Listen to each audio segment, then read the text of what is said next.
सभी लोगों को हमारा राम राम। हमारा नाम है तरुण दुबे और आप देख रहे हैं स्टोन्स ऑफ लाइफ। बंधुओं, अगले माह ईसाइयों का हेलीवेन नाम का एक त्योहार आने वाला है, जिसमें भी अपने मृत पूर्वजों को याद करते हैं। इस त्योहार में लोग मृत्यु या मृतकों का संकेत देने वाली वस्तुओं से लोग अपने अपने घरों को सजाते हैं।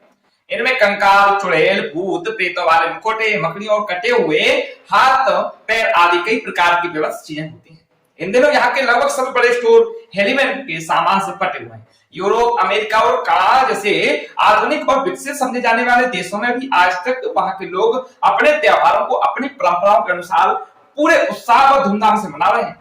कोई इसे अंधविश्वास नहीं कहता और न कोई इसका वैज्ञानिक आधार पूछे किसी की आस्था का मजाक उड़ाता है। उधर दूसरी ओर भारत में कई नमूने हैं, आप देख लीजिए, जो लगभग हर हिंदू त्योहार के खिलाफ कोई ना कोई सवाल उठाते हैं और कभी पर्यावरण के नाम पर, कभी अंधविश्वास मिटाने के नाम पर, तो कभी किसी और बहाने से हमारे त्योहार को मिटाने पर लगे रहते हैं।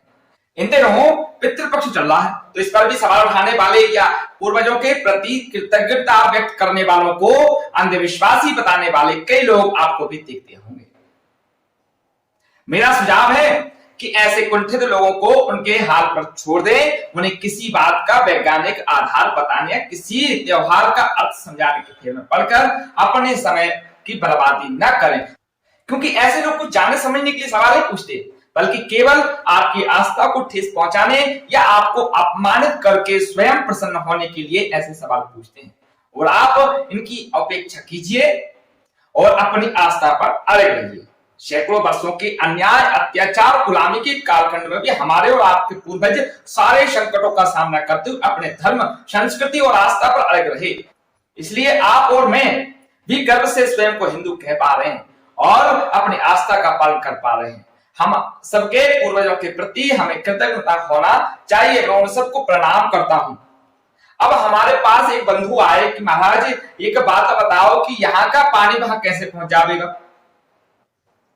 तो इस पर भी बहुत अच्छे जो है गद्यांश हमको याद आया है, पहले आप सुनिए और शायद आपने पढ़ा भी हो। अगर अच्छा लगे तो भैया वीडियो को लाइक शेयर जरूर कर दियो। एक बार क्या हुआ, एक पंडित जी को नदी में तर्पण करते देखकर फकीर अपनी बाल्टी से पानी गिराकर जप करने लगा।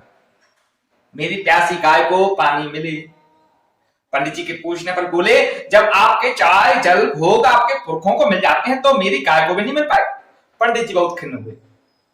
कहानी सुनाकर एक इंजीनियर मित्र जोर जोर से ठेका लगाने लगे। बोले, ऐसा पाखंड है पंडित जी, कहां लगे हो आप भी, है ना। तो संभवतः पंडित जी कुछ अधिक ही सहिष्णु थे, इसलिए लोग ऐसे कुतर्क करने से पहले ज्यादा सोचते नहीं है। लगभग सभी हिंदुओं का यही हाल। खैर, पंडित जी ने कुछ नहीं कहा, बस सामने जो है एक मेज पर कैलकुलेटर रखा था, एक नंबर डायल किया और कान से लगा दिया। बात ना हो सके तो इंजीनियर साहब से शिकायत की। वो भला कुटे बोले, ये क्या मजाक है, कैलकुलेटर में मोबाइल का फंक्शन कैसे काम करता है, कैसे करेगा आप बताइए। तो पंडित जी ने कहा, ठीक वैसे ही स्थूल शरीर छोड़ चुके लोगों के लिए बनी व्यवस्था जीवित प्राणियों पर कैसे काम करेगी। साहब कहने लगे, ये सब पाखंड है, अगर सच है तो सिद्ध करके दिखाओ। पंडित जी ने कहा, ऐसा छोड़िए, ये बताइए न्यूक्लियर पर न्यूट्रॉन के बम्बार्डमेंट करने से क्या ऊर्जा निकलती है। इंजीनियर साहब बोले, बिल्कुल, इट्स कॉल्ड एटॉमिक एनर्जी। फिर पंडित जी ने उन्हें एक चौक और पेपर वेट देकर कहा, अब आपके हाथ में बहुत सारे न्यूक्लियर्स भी हैं और न्यूट्रॉन्स भी है, एनर्जी निकाल के दिखाइए। साहब समझ गए और तनिक लजा भी गए। बोले, पंडित जी एक काम याद आ गया, बाद में बात करते हैं। दोस्तों, यदि हम किसी विषय तत्व को प्रत्यक्ष सिद्ध नहीं कर सकते तो इसका अर्थ है कि हमारे पास समुचित ज्ञान, संसाधन या अनुकूलता परिस्थिति नहीं है। यह नहीं कि वह तथ्य ही गलत। हमारे द्वारा श्रद्धा से किए गए सभी कर्म, दान आदि आध्यात्मिक ऊर्जा के रूप में हमारे पितरों तक अवश्य पहुंचते हैं, और नहीं तो भी ये व्यवस्था कईयों का भरण पोषण करती है जो आवश्यक है। ऐसे ही हमारे अनेकों परंपराएं, त्योहार जन कल्याण में सहायक है, कुतर्कों में फंसकर अपने धर्म और संस्कार को प्रतिकुंठना वाले। दुखद है, हजारों वर्ष पहले प्रतिपादित अपने वैदिक नियमों को तब मानते हैं जब विदेशी वैज्ञानिक उस पर रिसर्च करके हमें उसका महत्व बताते हैं। मैकाले शिष्य समूह समर्थक अभी 200 वर्ष पहले पीपल और गौ की महिमा जान पाए। हमने योगों से उनको जो है पूजा और संरक्षित रखा। रुद्राक्ष कई लाखों साल से हमारी परंपरा में है। आधुनिक विज्ञान अब जाकर जाना है कि यह शरीर में रासायनिक प्रक्रियाओं को संतुलित करता है, हार्मोन्स का डिसऑर्डर का रोकता है। लेकिन यह मैकाले मिश्रित डीएनए के प्रभाव वाले भारतीय जब तक कुछ इनको आधुनिक विज्ञान नहीं बताएंगे, नहीं मानेंगे। यदि धर्म को जानने के लिए आधुनिक विज्ञान असक्षम है तो इसमें धर्म क्या करे।